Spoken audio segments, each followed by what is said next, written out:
Hello student, welcome to R S. Education centre online classes. आज हम लोग क्लास 10th का चैप्टर नंबर 2 जिसका नाम है एसिड बेस एंड सॉल्ट। आज का जो हमारा टॉपिक है उसका नाम है विरंजक चूर्ण। तो चलिए, विरंजक चूर्ण क्या होता है, विरंजक चूर्ण का अणु सूत्र क्या होता है, एक एक करके चर्चा करेंगे। तो चलिए, सबसे पहले आज हम लोग पढ़ रहे हैं क्या, विरंजक चूर्ण। तो इसका रासायनिक सूत्र हुआ कैल्शियम क्लोरो हाइपोक्लोराइड, और इसका जो अणु सूत्र हुआ विरंजक चूर्ण को एक चीज़ आपको पता होनी चाहिए कि विरंजक चूर्ण बोले या बोले ब्लीचिंग पाउडर, बात वही है, ठीक है। इसका जो अणु सूत्र की बात हुई तो अणु सूत्र हो गया CaOCl2, ये अणु सूत्र हो गया। तो रासायनिक सूत्र हो गया कैल्शियम क्लोरो हाइपोक्लोराइड, अणु सूत्र हो गया CaOCl2। अब बात करते हैं निर्माण की कि इसको व्यापारिक मात्रा में बनाने के लिए दो प्रमुख विधियों से इसको बनाया जा सकता है। तो दो विधियां हैं, एक है हेज़नक्लेवर की विधि और एक है बैचमान की विधि। तो ये आपको जैसा चित्र में दिखाई पड़ा है, ये पूरा प्लांट है जिसमें कि निर्माण किया जाता है विरंजक चूर्ण का। कुछ इस तरीके का दिखाई पड़ता है, अंदर से देखने पे कुछ इस तरीके का दिखाई पड़ता है, बाहर से ये प्लांट ऐसा कुछ दिखाई पड़ता है। चलिए, अभी हम समझेंगे भी कि कैसे निर्माण होता है।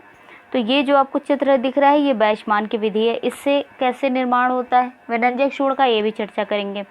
सबसे पहले जो ब्लीचिंग पाउडर या विरंजक चूर्ण कह सकते हो, इसको बनाने की विधि क्या है, तो निर्माण की विधि पर आते हैं। निर्माण की विधि में विरंजक चूर्ण का निर्माण शुष्क बुझे हुए चूने पर क्लोरीन की क्रिया द्वारा किया जाता है, या और सरल शब्दों में कहना है तो ये कह सकते हो जब शुष्क बुझे हुए चूने पर, तो ये क्या है जो आपको दिखाई पड़ रहा है CaOH2 का होल ट्वाइस, ये शुष्क बुझा हुआ चूना है। इस पर कौन सी गैस प्रवाहित की, क्लोरीन गैस, तो Cl2 क्लोरीन गैस प्रवाहित की, ठीक। तो निर्माण किसका हुआ, विरंजक चूर्ण का निर्माण हुआ और वाटर बना, ठीक। ये आपने देख लिया निर्माण की विधि।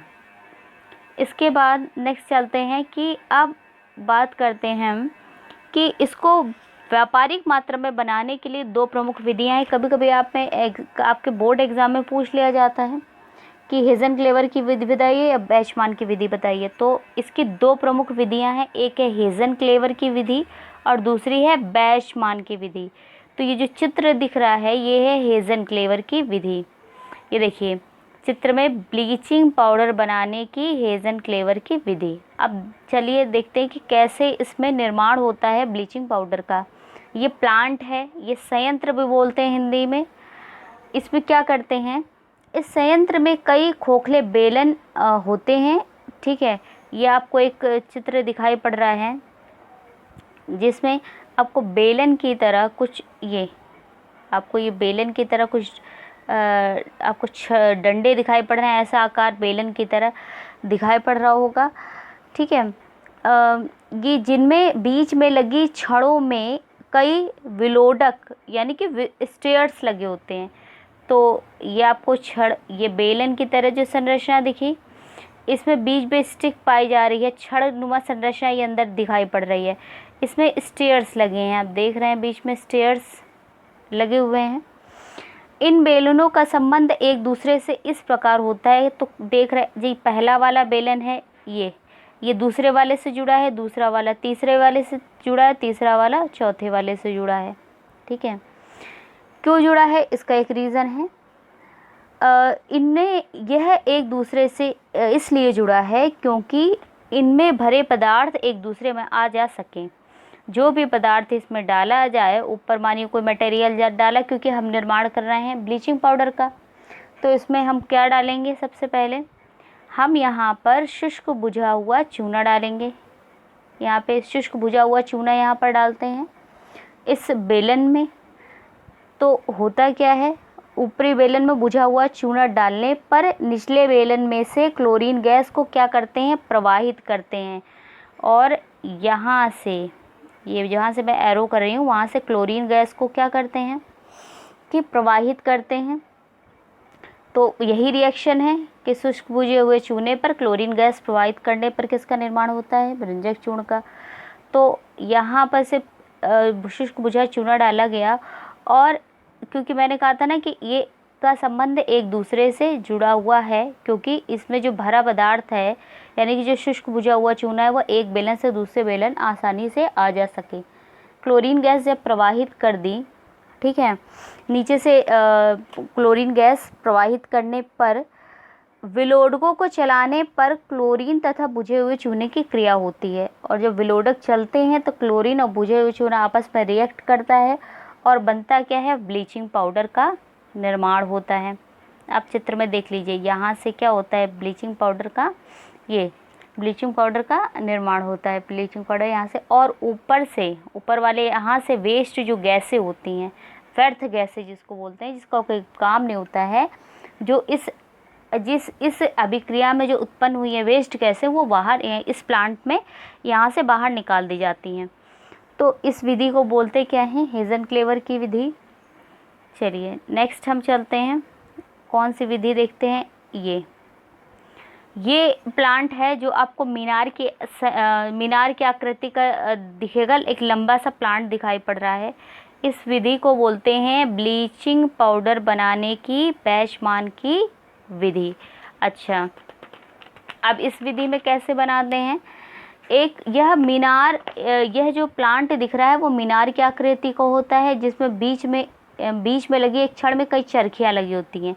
देखिए मैंने इसीलिए लिख भी दिया है आपको सब, अगर हिंदी मतलब इंग्लिश में नहीं समझ में आ रहा है तो उसको आसानी से आप हिंदी में समझ लीजिएगा कि क्या है।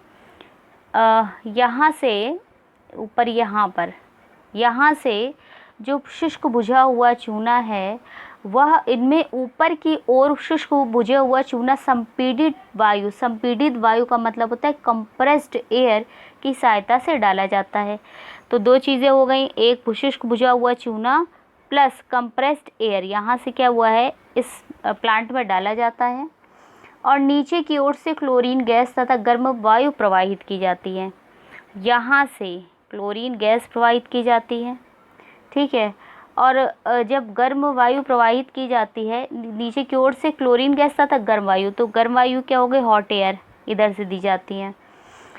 संयंत्र में क्लोरीन और बुझे हुए चूने की क्रिया से ब्लीचिंग पाउडर का बनता है, और जो संयंत्र के निचले भाग से बाहर निकलता है, ठीक है।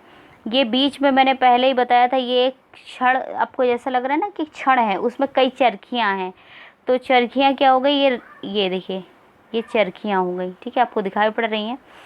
जब होता क्या है कि जब ब्लीचिंग पाउडर ऊपर से डाला गया संपीड़ित वायु के साथ और नीचे क्लोरीन गैस प्रवाहित की, हॉट एयर प्रवाहित की, तो इससे किसका निर्माण हुआ, यहाँ पर जा कर के यहाँ पर देख लीजिए आप चित्र में आराम से, यहाँ पर जा कर के ब्लीचिंग पाउडर जो है वह कलेक्ट होता है, नीचे क्रिया से ब्लीचिंग पाउडर बनता है जो संयंत्र के नीचे के भाग से बाहर निकलता है और यहाँ से बाहर निकल जाता है।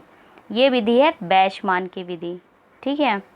चलिए नेक्स्ट चलते हैं, हम लोग को क्या पढ़ना है, इसके रासायनिक गुण पढ़ने हैं।